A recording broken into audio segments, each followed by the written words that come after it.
Welcome, welcome, welcome to Storytime with me, Miss Sheila. I hope you're having a wonderful and beautiful day.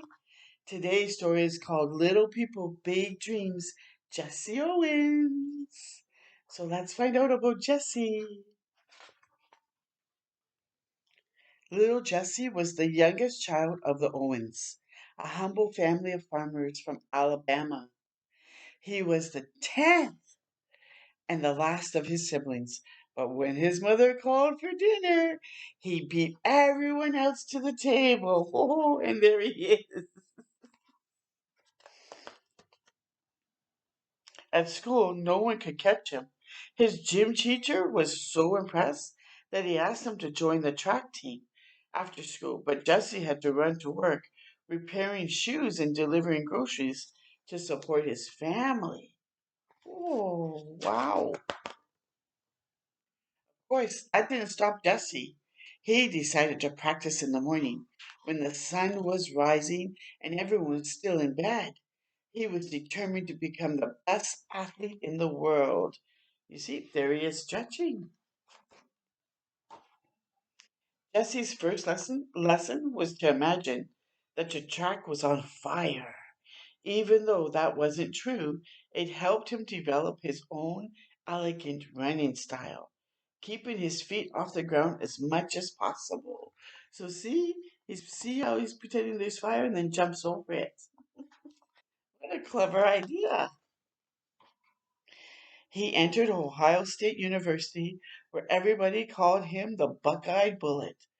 Jesse became the first African American captain of a university team, and the first who had to work as a lift operator in order to pay for his schooling. So there's the uniform of a lift operator. You know what a operator is? Is like like back in the early 1900s and stuff.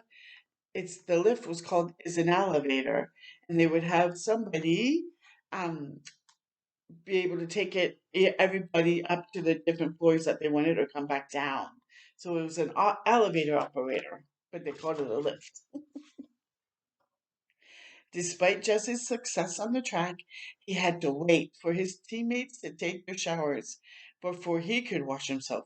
All around him, life was segregated for black people and white people, which is very hard.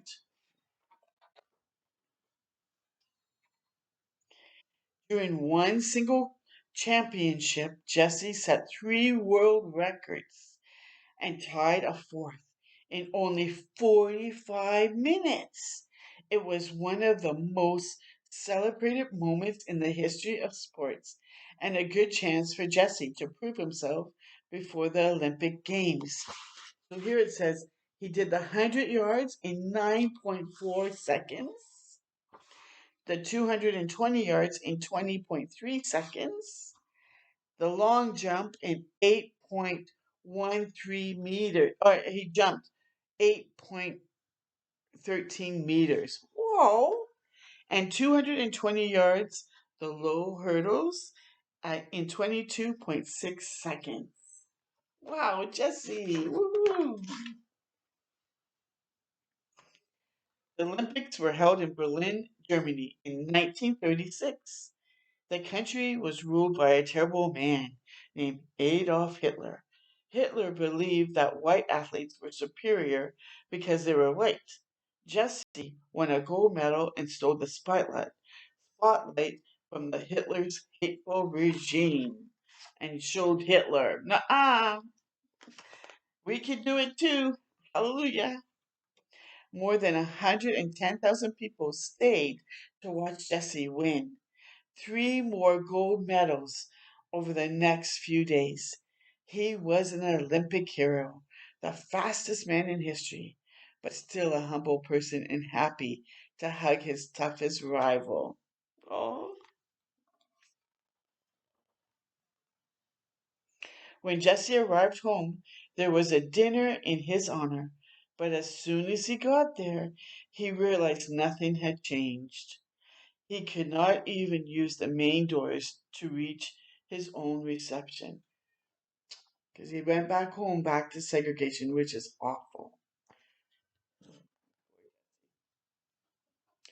Sadly, soon after, no one remembered Jesse's amazing achievements, and he had to take any job to make a living. He worked as a gas station at a gas station, toured with a jazz band, and even accepted a race against horses. Oh, that would be really, really hard. He had retired when he finally got his first valuable award, the Presidential Medal of Freedom, the highest honor for any American. No athlete embodied the struggle against injustice and racism more than Jesse. So there he's getting the medal. And every time the Olympic Games take place, little Jesse is remembered. The humble boy who fought the wind and sought out new sights, running just on the strength of his feet and the courage of his lungs. Yes, we need to keep Jesse as a reminder because he did incredible things and showed us how um, keep dreaming and keep striving helps. And look at these on the back of the book, it just gives a little bit more details and actually shows you live pictures of Jesse. So, like when he was writing in Berlin and stuff. Isn't that cool?